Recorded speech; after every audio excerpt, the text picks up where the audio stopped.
Welcome, everybody. I can't see you, but I hope you can see me and are enjoying the comfort of your place wherever you are. And someday we'll all get together, hopefully. Well, so today I'll be talking about the impact of using compost on soil health. And compost is really foundational to our existence, and increasingly so as the number of people living on the planet puts more and more pressure on the resources we have at hand. And it's so foundational because of its role in recycling nutrients and returning organic matter back into the soil.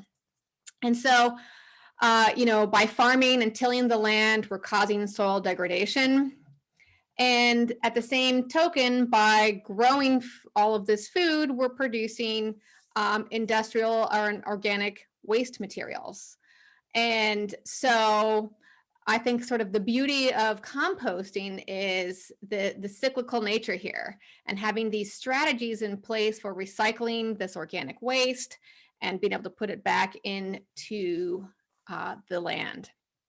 And I like to think of it as a coin also because it has value, and the value of composting changes over time and is also based on other factors, such as the quality of the land, the status of degradation, the amount of available resources. And so we see that changing over time, and its value differs in different locations. In simplicity, the basic composting process is taking the simple carbonaceous and nitrogenous compounds that are transformed through the activity of microbes into more stable, complex organic forms, which chemically resembles soil humic substances. And there are multiple reasons for using compost over raw manures. And some of those include that in the composting process, you reduce the number of viable weed seeds. It reduces the volume and particle size, which better facilitates field application and transportation. It's better balanced in nutrient composition. The organic matter has stabilized, and there's a slower release of nutrients. So there are many benefits of just transforming the organic waste into compost before using. So now thinking about soil health, this is a commonly used definition by the Natural Resource Conservation Service that says soil health, also referred to as soil quality, is defined as the continued capacity of soil to function as a vital living ecosystem that sustains plants, animals, and humans. This definition speaks to the importance of managing soils so that they are sustainable for future generations. And soil health is increasingly in our common conversation.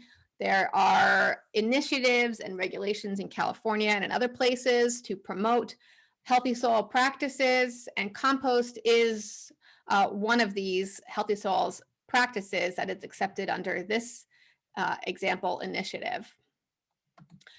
In a quick search of the academic literature, when I put in compost and soil health, I get 273 articles. And if you scan the topics associated with compost and soil health, these are the main themes that you'll see. And I think that they're a good snapshot as to what is the impact of compost on soil health. Disease suppression, contamination remediation, recycling waste and bioconversion, promoting, managing soil health resilience, soil health indicators. It affects the microbial community structure and its function, and soil fertility. And sort of some subtopics within those major themes are categories like actinomycetes, actinobacteria, nematodes, soil enzymes, human formation, antibiotic residue, so that's coming from the animal waste, soil structure and aggregate stability, and replenishing organic matter. The application of organic matter is accepted as an unequivocal practice in sustainable crop production because it enhances soil fertility through the modification of soil physical, chemical, and biological properties. So we're going to go through what those changes are in this talk. And I only have about 12 or so minutes for this presentation, so we'll kind of move quickly through them. And also next week, I'll be talking about fertility and nutrition. So I'm actually going to not talk about that important aspect today. But of course, that is really one of these key, the chemical component of this three-part impact of compost on soil. So just know that soil fertility is a really big one, and we're going to talk about that next time. So it's hard to talk about these benefits and the impacts on soil health without talking about the micro and mesofauna of the soil. And this is diverse. We go from microorganisms, bacteria and fungi, to more macroorganisms like earthworms. And they're all part of this important, all the important services, ecosystem services, mineralizing carbon and nitrogen, building aggregates, detoxification, forming symbionts and disease suppression, utilizing the organic matter and breaking it down, the cycling of nutrients, increasing porosity, aggregate stability. So they're all a part of it, and they're intricately connected. So when we look at what's in our soil, it's all of these. And it's this soil food web. Sure, that's not a new concept to you, but it's really important to point out. And so at the core here, we see organic matter. And so feeding the soil microbes, the smallest ones, are requiring this easily biodegradable soil organic matter in order for them to build their bodies and metabolize and grow. And they're sort of at the bottom of the food chain for these higher trophic level organisms. And so this food is largely utilized by these lower level organisms. And it's then these larger organisms that consume some of the fungi and bacteria so that they can grow, and then they poop and they die, and then other organisms eat them, and that their excrements are important nutrients for going back to other trophic levels. And so it's really this huge web that is essential to the whole functioning of the soil food web, the soil ecosystem, that are providing these benefits that we're going to talk about. And this is all happening within the soil environment. And so bacteria and fungi are generally comprising about 90% of the total microbial biomass. And they're responsible for the majority of the soil organic matter decomposition. And these microbes reside in the very small pores of the soil aggregates. And in this way, they're actually protected against predation by some of those higher organisms, especially protozoa. And since these microbes are the key regulator of the soil organic matter dynamics and nutrient availability, shifts in this microbial community composition and function through different practices play an important role in determining the different rates of carbon sequestration and carbon loss from the soil and other soil functions. But so these aggregates actually play a physical role in protecting microorganisms, but also facilitating movement of these larger organisms. So on the bottom left, you can see that's an earthworm hole. So that's a large pore within a soil aggregate. So just to talk briefly about bacteria and fungi. So fungi are, they grow hyphae. So they grow this huge mycelial net that physically can wrap soil particles together and help hold aggregates together in a sort of net-like fashion. And so they're important for aggregate formation and stabilizing aggregates and physically protecting some of that plant-derived and microbially derived organic matter. Fungi have slightly higher concentration of carbon in their cell walls, and so they tend to, it's hypothesized that they can sequester a little bit more carbon. And the fungi-dominated microbial community improves the physical environment for carbon stabilization and produces more and protected stable carbon. So that's somewhat part of their role. And then if we look at the role of bacteria, you know, I have this picture on the bottom here. That tries to display the sliminess and the gooiness associated with bacteria. And you know this from pulling out rotting food. You can see the fungi because they're spores, but when your food is slimy, you know that it's bacteria breaking it down.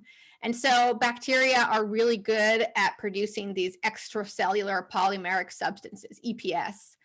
And they're sticky and gooey and gluey, and they're important for holding soil aggregates together and creating structure. And it's also in this material that, you know, we see antibiotic production, we get plant growth promoting rhizobacteria. Bacteria are important for inducing systemic resistance in plants. So a whole slew of services that these types of microorganisms play. And of course, providing the environment and providing the food to stimulate all of this activity is one of the foundational roles of compost.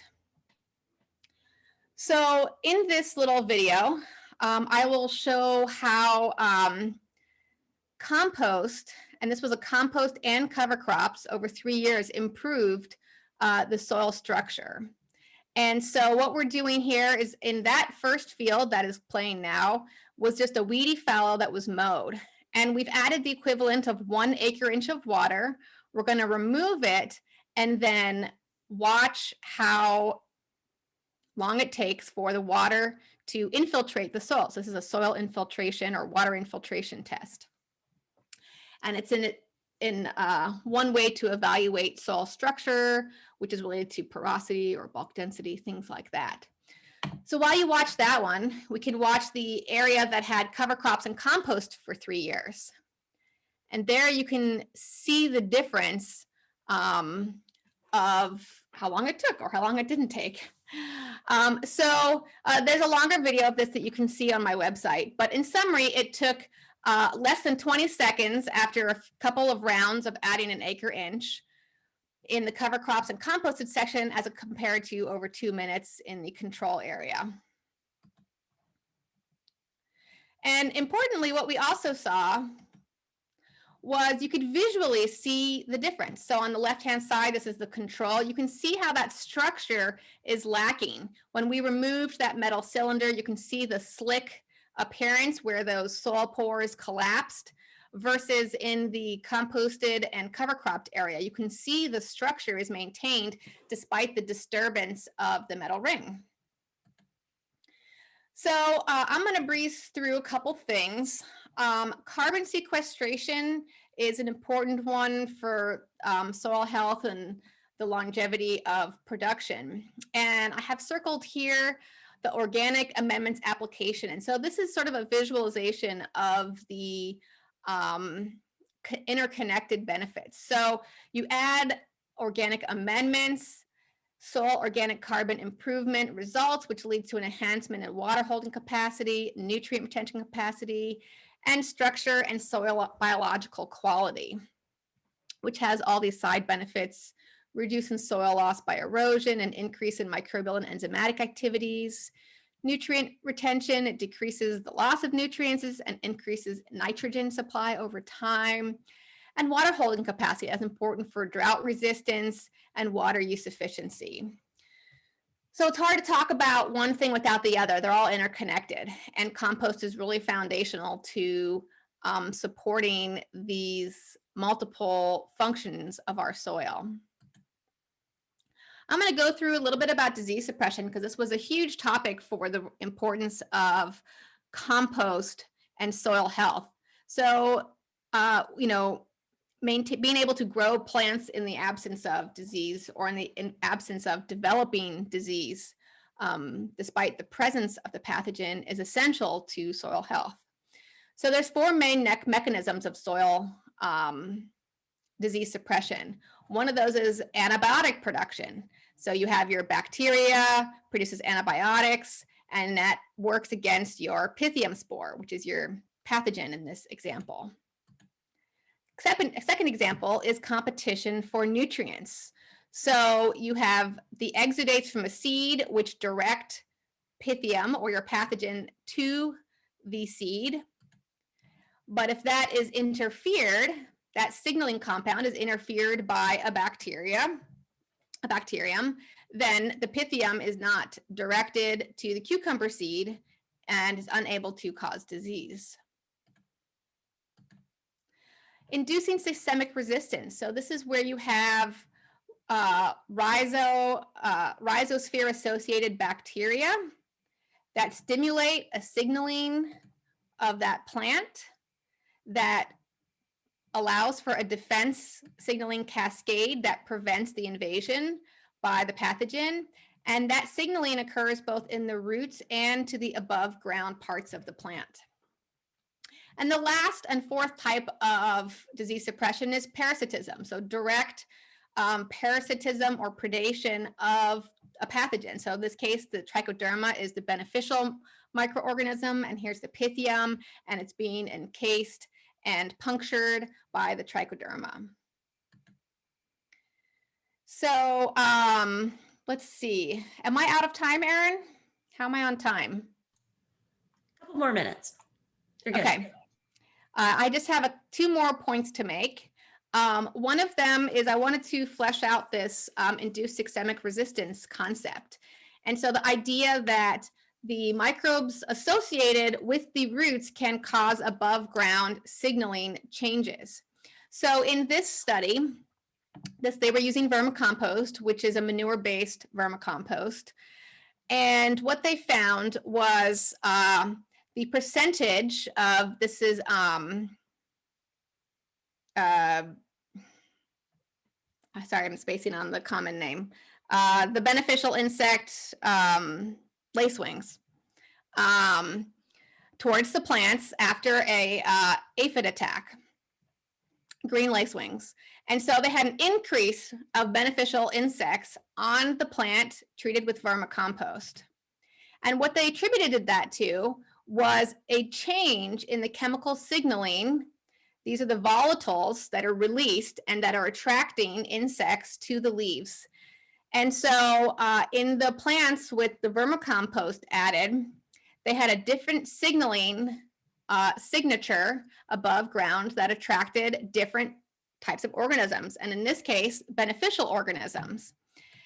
And that can be confirmed by doing bacterial diversity and activity metagenomics in the control and vermicompost treatments. And this is for bacteria. And the different colors each represent a different family of organisms. So the more colors, the more diversity. And the size is the relative abundance. So you can see the control had less abundance and less amounts of each of these different types. And my last thing I want to talk about is that compost can restore microbial communities. So we have a lot of disturbance in our soils, and some are more disturbing than others. And what I mean by that is, even a tillage can be a disturbance. An irrigation or a drying event can be a disturbance. These things affect the microbial communities. But the example I'm going to give is actually a little bit more extreme of a disturbance, which is soil fumigation.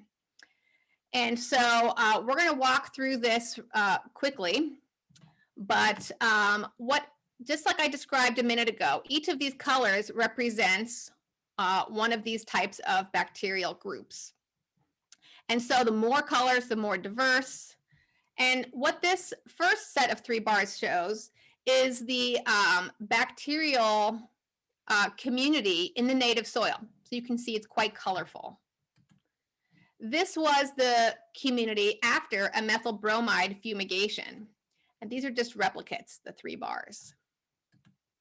This is the microbial community after a telone C35 application. So these are both soil fumigants used to control pathogens or nematodes. And you can see how there's not a lot of colors. Now, when vermicompost was added, or interestingly, when vermicompost was added after a fumigation, it restored that microbial diversity to that soil. And that's a really important thing to recognize, is that we can help our soils recover in their microbial diversity and abundance following serious disturbances. So I hope that was able to give you a brief summary of the type of impact and role that compost is having on soil health. So thanks for your attention, and feel free to follow me on in all sorts of ways. And I'll take your questions at the end.